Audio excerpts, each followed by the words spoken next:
Hello दोस्तों, स्वागत है आपका मेरे यूट्यूब चैनल सीटेट क्लासेस पर। तो आज हम लोग बात करेंगे बाल विकास व शिक्षा शास्त्र के से संबंधित सीटेट में आए हुए प्रश्नों के बारे में। यह प्रश्न 24 दिसंबर 2021 को सीटेट का जो पेपर 1 का जो परीक्षा हुआ था उसमें आया हुआ था। तो बिना समय गवाए हम चलते हैं अपने पहले प्रश्न की तरफ। पहला प्रश्न है, विकास के विषय में सही वक्तव्य चुनिए। ऑप्शन 1 है, विकास एक दिशाई और एक आयामी होता है। ऑप्शन 2 है, विकास परिवर्तनीय होता है। ऑप्शन 3 है, संपूर्ण विकास पूर्ण रूप से आनुवांशिकता से योजनाबद्ध है। और ऑप्शन 4 है, सही व्यक्ति एक ही आयु और गति से विकास के पड़ाव को प्राप्त करते हैं। इसका सही उत्तर होगा ऑप्शन नंबर 2, यानी कि विकास परिवर्तनीय होता है। चलते हैं अगले सवाल पर। अगला सवाल है, निम्न में से विकास का कौन सा सिद्धांत प्रस्तावित करता है कि बच्चे अपनी भुजाओं पर उंगलियों से पहले मांसपेशियां नियंत्रण कर पाते हैं। ऑप्शन 1 है अधोगामी सिद्धांत। ऑप्शन 2 है शीर्षगामी सिद्धांत। ऑप्शन 3 है तथ्यों की स्वतंत्रता का सिद्धांत। और ऑप्शन 4 है पदानुक्रम एकीकृत सिद्धांत। इसका सही उत्तर होगा अधोगामी सिद्धांत, यानी कि ऑप्शन नंबर 1। चलते हैं अगला सवाल पर। अगला सवाल है, शारीरिक लक्षण जैसे आँखों का रंग, ऊंचाई, बालों का रंग ये क्या है? तो ऑप्शन 1 है मुख्यतः पर्यावरणीय कारक द्वारा सुनिश्चित होते हैं। दूसरा है वंशागत होते हैं। तीसरा है सांस्कृतिक कारक द्वारा सुनिश्चित होते हैं। और चौथा ऑप्शन है आनुवांशिकता और पर्यावरण के बीच अंतःक्रिया का परिणाम होता है। तो इसका सही उत्तर होगा ऑप्शन नंबर 2, यानी कि वंशागत होता है। ये हमारा तीसरा क्वेश्चन था। चलते हैं चौथा क्वेश्चन की तरफ। चौथा क्वेश्चन है, बच्चों के समाजीकरण की प्राथमिक संस्था है। पहला विद्यालय, दूसरा जन संचार, तीसरा धर्म और चौथा है परिवार। यानी कि बच्चों के समाजीकरण की प्राथमिक संस्था जो है हमारा परिवार है। ये क्वेश्चन नंबर 4 है। चलते हैं अगला क्वेश्चन पर। अगला क्वेश्चन है क्वेश्चन नंबर 5।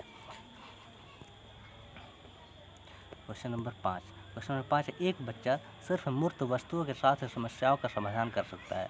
उसकी समस्या समाधान की यह विशेषता किस स्तर के अंतर्गत आती है?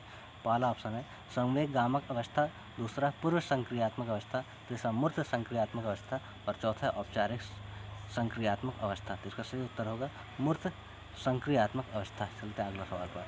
अगला सवाल है, एक बच्चे ने यह मानसिक विचार बना लिया है कि वे सभी जीव जिनके पंख हैं और उड़ सकते हैं वे पक्षी हैं। तत्पश्चात उसने एक चित्र पुस्तिका में एक चमगादड़ देखा और उसे स्तनधारी कहने के बजाय पक्षी ही कहा। इस स्थिति में ज्ञान निर्माण की इस प्रक्रिया को क्या कहते हैं?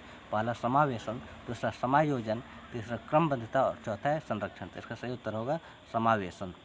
अगला सवाल पर चलते हैं। अगला सवाल है, समीपस्थ विकास के क्षेत्र की संरचना किसने प्रतिपादित की थी? Option 1 Lawrence Kohlberg, option 2 Lev Vygotsky, option 3 Jerome Bruner और ऑप्शन 4 है जीन पियाजे। तो इसका सही उत्तर होगा ऑप्शन नंबर लेव वाइगोत्स्की, यानी कि लेव वाइगोत्स्की ने समीपस्थ शिक्षा के क्षेत्र की संरचना प्रतिपादित किया था।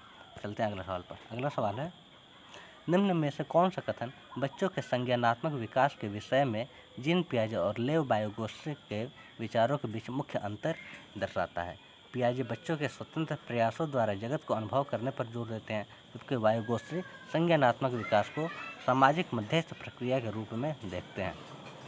ऑप्शन 2 है पियाजे बच्चों को सक्रिय स्वतंत्र जीव के रूप में देखते हैं, जबकि वाइगोत्स्की उन्हें मुख्यतः वातावरण द्वारा नियंत्रित जीव के रूप में देखते हैं। ऑप्शन 3 है पियाजे भाषा को बच्चों के संज्ञानात्मक विकास के लिए महत्वपूर्ण मानते हैं, जबकि वाइगोत्स्की संज्ञानात्मक विकास के जैविक पक्ष पर बल देते हैं। ऑप्शन 4 है पियाजे के अनुसार बच्चे अपने मार्गदर्शन के लिए स्वयं से बात कर सकते हैं, जबकि वाइगोत्स्की के लिए बच्चों की बात आत्म केंद्रीयता का द्योतक है। इसका सही उत्तर होगा ऑप्शन नंबर 2, यानी कि पियाजे बच्चों को सक्रिय स्वतंत्र जीव के रूप में देखते हैं, जबकि वाइगोत्स्की जो है उन्हें मुख्यतः वातावरण द्वारा नियंत्रित जीव के रूप में देखते हैं। तो इसका ऑप्शन नंबर 2 होगा। अगला सवाल पर चलते हैं। अगला सवाल है, फातिमा तर्क करती है कि आपको ईमानदार होना चाहिए क्योंकि इससे आपके माता पिता आप पर गर्व करेंगे। फातिमा कोहलबर्ग के नैतिक चिंतन के किस चरण में है? ऑप्शन 1 है सामाजिक अनुबंध अभिनवीकरण, ऑप्शन 2 कानून व्यवस्था अभिनवीकरण, ऑप्शन 3 अच्छा लड़का लड़की होने की अभिनवीकरण और ऑप्शन 4 है आज्ञा पालन अभिनवीकरण। तो इसका सही उत्तर होगा ऑप्शन नंबर 3, यानी कि अच्छा लड़का लड़की होने का अभिनवीकरण। अगला क्वेश्चन पर चलते हैं। अगला क्वेश्चन है, कक्षा में सकारात्मक अधिक माहौल निर्मित करने के लिए निम्न में से क्या मददगार रहेगा? ऑप्शन 1 सभी विद्यार्थियों को सहभागिता के समान अवसर देना। ऑप्शन 2 योग्यता आधारित अटल समूह बनाना। ऑप्शन 3 कक्षा में केवल उच्च उपलब्धि हासिल करने वाले बच्चों पर ध्यान देना। ऑप्शन 4 है विद्यार्थियों को किसी भी तरीके से उच्च अंक प्राप्त करने के लिए उत्तेजित करना। इसका सही उत्तर होगा ऑप्शन नंबर 1 यानी कि सभी विद्यार्थियों को सहभागिता के समान अवसर देना। अगले सवाल पर चलते हैं। अगला सवाल है निम्नलिखित में प्रगतिशील शिक्षा की प्राथमिक विशेषता कौन सी है। ऑप्शन 1 बार बार पेपर पेंसिल आधारित परीक्षा से अधिगम का आकलन। ऑप्शन 2 परीक्षा में उच्चतम अंक प्राप्ति पर बल। ऑप्शन 3 पाठ्यचर्या और आकलन में लचीलापन। ऑप्शन 4 है बाह्य उत्प्रेरकों का बार बार इस्तेमाल। इसका सही उत्तर होगा ऑप्शन नंबर 3 यानी कि पाठ्यचर्या और आकलन में लचीलापन। अगला सवाल है हार्वर्ड गार्डनर के बहुबुद्धि सिद्धांत के अनुसार यदि कक्षा में कोई बच्चा सहकर्मी समूह के स्वभाव, इरादों और मनोदशाओं के प्रति उचित प्रतिक्रिया देने में सक्षम है तो वह किस प्रकार की बुद्धि रखता है या रखती है। पहला शारीरिक गति संवेगी बुद्धि, दूसरा अंतःवैयक्तिक बुद्धि, तीसरा अंतर्वैयक्तिक बुद्धि और चौथा है संगीतीय बुद्धि। तो इसका सही उत्तर होगा ऑप्शन नंबर 3 अंतर्वैयक्तिक बुद्धि। अगले सवाल पर चलते हैं। अगला सवाल है व्यवसाय के संप्रत्यय को पढ़ाते समय मोनिका ने विद्यार्थियों को पुरुष और महिलाओं को गैर पारंपरिक कार्य करते हुए फ्लैश बोर्ड दिखलाया। इस युक्ति में उसके छात्रों में पहला जेंडर रूढ़िवादिता का प्रोत्साहन मिलेगा, दूसरा जेंडर रूढ़िवादिता में लचीलेपन को प्रोत्साहन मिलेगा, तीसरा जेंडर तारतम्यता को प्रोत्साहन मिलेगा और ऑप्शन 4 है जेंडर आधारित प्रतिमान का निर्माण होगा। तो इसका सही उत्तर होगा ऑप्शन नंबर 2 यानी कि जेंडर रूढ़िवादिता में लचीलेपन को प्रोत्साहन मिलेगा। अगला सवाल पर चलते हैं। अगला सवाल है निम्न में से कौन सा कौशल उच्च श्रेणी चिंतन नहीं है। पहला विशेषण, दूसरा निरूपण, तीसरा रचना और चौथा है प्रत्यास्मरण। तो इसका सही उत्तर होगा ऑप्शन नंबर 4 यानी कि प्रत्यास्मरण। अगला सवाल है निम्न में से कौन सा मानदंड निर्देशित आकलन है।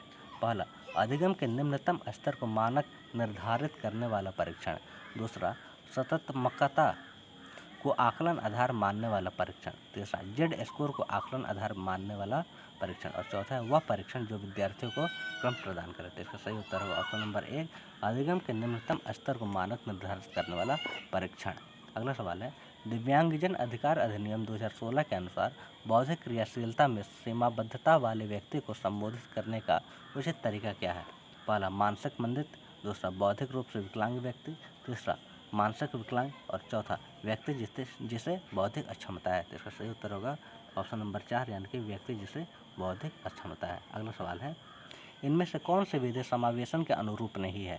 पहला विविधता को सराहना और महत्व देना, दूसरा सब बच्चों में स्वाभिमान और सीखने के लिए आत्मविश्वास बढ़ाना, तीसरा शारीरिक सामाजिक और प्रवृत्ति संबंधी बाधाओं को दूर करना और चौथा है श्रवण अक्षमता वाले बच्चों के लिए अलग विद्यालय का प्रावधान। इसका सही उत्तर ऑप्शन नंबर 4 यानी कि श्रवण अक्षमता वाले बच्चों के लिए अलग विद्यालय का प्रावधान। अगला सवाल है राजन अपनी ही दुनिया में खोया हुआ प्रतीत होता है। वह दूसरे लोगों से नेत्र संपर्क नहीं करता और सारा दिन एक पंखे के साथ अकेले खेलता रहा है। राजन का यह व्यवहार निम्न में से किस विकार की ओर संकेत करता है।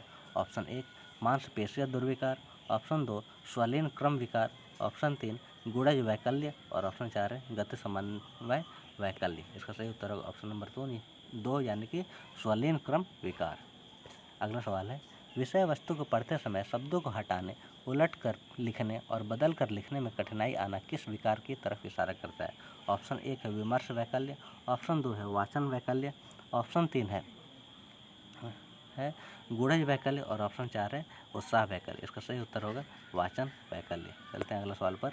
अगला सवाल है किसी चीज़ के विषय में नूतन तथा असाधारण रूप से सोचना और समस्या के निदान के लिए अनोखे समाधान ढूंढने की क्षमता क्या कहलाती है। 1 आवेगशीलता, 2 प्रतिवर्तनता, 3 अतिक्रियाशीलता और 4 है सृजनात्मकता। तो इसका सही उत्तर होगा ऑप्शन नंबर 4 यानी कि सृजनात्मकता। चलते हैं अगला सवाल पर। अगला सवाल है एक शिक्षक कुछ लिखित सामग्री का एवं सब्जियों और फलों की तस्वीरों का प्रयोग करते हुए अपने छात्रों से चर्चा करता है। विद्यार्थी इस परिचर्चा को अपने पूर्व ज्ञान से जोड़ते हुए पोषण का संप्रत्यय सीखते हैं। यह उपागम निम्न में से किस आधार पर है। पहला शास्त्रीय अनुकूलन अधिगम पर, दूसरा पुनर्बलन के सिद्धांत पर, तीसरा क्रिया प्रसूत अनुकूलन अधिगम पर और चौथा है ज्ञान के निर्माण पर। इसका सही उत्तर होगा ज्ञान के निर्माण पर यानी कि ऑप्शन नंबर 4। अगला सवाल है श्रिया को पूरा यकीन है कि वह गणित की आगामी परीक्षा में पिछली बार की तरह ही असफल होगी और इसलिए उसने उस विषय में मेहनत करनी छोड़ दी है। वैसे भी उसके शिक्षिका को उसमें मंद अपेक्षाएं ही हैं। इससे आप श्रेया के बारे में क्या अनुमान लगा सकते हैं? ऑप्शन 1 है वह आलसी है और बहाने बनाती रहती है। ऑप्शन 2 अधिगम और साध्यता का अनुभव कर रही है। ऑप्शन 3 वह पलायनवादी प्रवृत्ति की है। ऑप्शन 4 वह एक विवेकपूर्ण निर्णय लेने के वाली विद्यार्थी। इसका सही उत्तर होगा ऑप्शन नंबर 2 यानी कि अधिगम और साध्यता का अनुभव कर रही है। अगला सवाल है अबीर की कक्षा में बच्चे शिक्षक और सहपाठियों के साथ विविध प्रकार की चुनौतीपूर्ण क्रियाकलापों में भाग लेते हैं और मिलजुल कर ज्ञान का निर्माण करते हैं। इस प्रकार की कक्षा क्या कहलाती है? पहला ऑप्शन सामाजिक संरचनावादी, दूसरा वैयक्तिक संरचनावादी, तीसरा परंपरागत कक्षा और चौथा बहुभाषीय कक्षा। इसका सही उत्तर होगा सामाजिक संरचनावादी। अगला सवाल है निम्न में से कौन सी शिक्षा शास्त्रीय रणनीति राष्ट्रीय शिक्षा नीति 2020 द्वारा प्रस्तावित है? पहला है अन्वेषण आधारित अधिगम, दूसरा कथावाचन आधारित शिक्षा शास्त्र, अब 3 है वेधन तथा बार बार अभ्यास और 4 है चर्चा आधारित कक्षाएं। इसमें आपका 1, 2 और 4 ये तीनों की तीनों है इसमें राष्ट्रीय शिक्षा नीति 2020 में, यानी कि ऑप्शन नंबर 1, 2, 4 किसमें 1, 2, 4 यानी कि ऑप्शन नंबर 2 सही होगा। अगला सवाल है किसी समस्या के समाधान तक पहुंचने के लिए मिलते जुलते समस्याओं को उद्धृत करना क्या कहलाता है? ऑप्शन 1 अनुरूपता, ऑप्शन 2 निगमन परीक्षण, ऑप्शन 3 स्मृति सहायक विधियाँ और ऑप्शन 4 है साध्य लक्ष्य विश्लेषण। इसका सही उत्तर होगा ऑप्शन 1 यानी कि अनुरूपता। अगला क्वेश्चन संकल्पनात्मक चित्रण नए संप्रत्तियों की समझ को किस प्रकार सुसाध्य करते हैं? 1 जानकारी को संश्लेषित और सुव्यवस्थित करके, 2 उप संप्रत्तियों को हटाकर, ऑप्शन 3 है जानकारी को सामाजिक संदर्भ से पृथक करके और ऑप्शन 4 है प्रत्यास्मरण पर अधिक बल देकर। इसका सही उत्तर होगा ऑप्शन नंबर 4 यानी कि प्रत्यास्मरण पर अधिक बल देकर। अगला क्वेश्चन बच्चों द्वारा अधिगम प्रक्रिया के दौरान की जाने वाली त्रुटियां किस ओर संकेत करती हैं? 1 अधिक वेधन एवं अभ्यास की आवश्यकता, ऑप्शन 2 अधिगम के लिए स्थिर संज्ञानात्मक अयोग्यता, ऑप्शन 3 बच्चों और वयस्कों के चिंतन में गुणात्मक भिन्नता, ऑप्शन 4 बच्चों के संज्ञानात्मक विकास पर आनुवंशिकता के प्रभाव। इसका सही उत्तर होगा ऑप्शन नंबर 3 यानी कि बच्चों और वयस्कों के चिंतन में गुणात्मक भिन्नता। अगला सवाल है एक अध्यापिका में यह योग्यता होना बहुत ज़रूरी है कि वह खुद को विद्यार्थियों के स्थान पर रखकर यह महसूस कर सके कि वो क्या महसूस कर रहे हैं। यह योग्यता क्या कहलाती है? पहला सहानुभूति, दूसरा तदानुभूति, तीसरा उदासीनता और चौथा ग्लानि। इसका सही उत्तर होगा तदानुभूति यानी ऑप्शन नंबर 2। अगला क्वेश्चन एक ऐसे स्थिति में जहां परिणाम अनिश्चित हो लेकिन ध्यान असफलता पर हो तब बच्चे को खाली स्थान का भाव महसूस होगा। पहला ऊब की, दूसरा दुश्चिंता की, तीसरा क्रोध की और चौथा शर्म की। तो सही उत्तर होगा ऑप्शन 2 यानी कि दुश्चिंता की। अगला सवाल निम्न में से कौन सी तकनीक अध्यापन अधिगम प्रक्रिया की गुणवत्ता को नहीं बढ़ाएगी? पहला जानकारी को प्रस्तुत करने के विविध तरीके अपनाकर, ये तो बढ़ाएगी। मतों को अभिव्यक्त करने के विविध विकल्प देकर, यह भी बढ़ाएगी। तीसरा है अधिगम के आकलन हेतु विविध तरीके लगाकर, ये भी बढ़ाएगा। और चौथा है बच्चों को विविध तरीके से नामीकरण करके।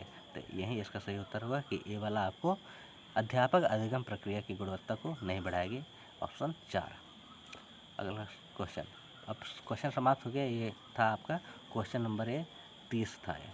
तो आज का सेशन में इतना ही। अगर आप चैनल पर नए हैं तो चैनल को सब्सक्राइब और वीडियो को लाइक कीजिए। PDF चाहिए तो आप टेलीग्राम लिंक को ज्वाइन कीजिए और बहुत बहुत धन्यवाद।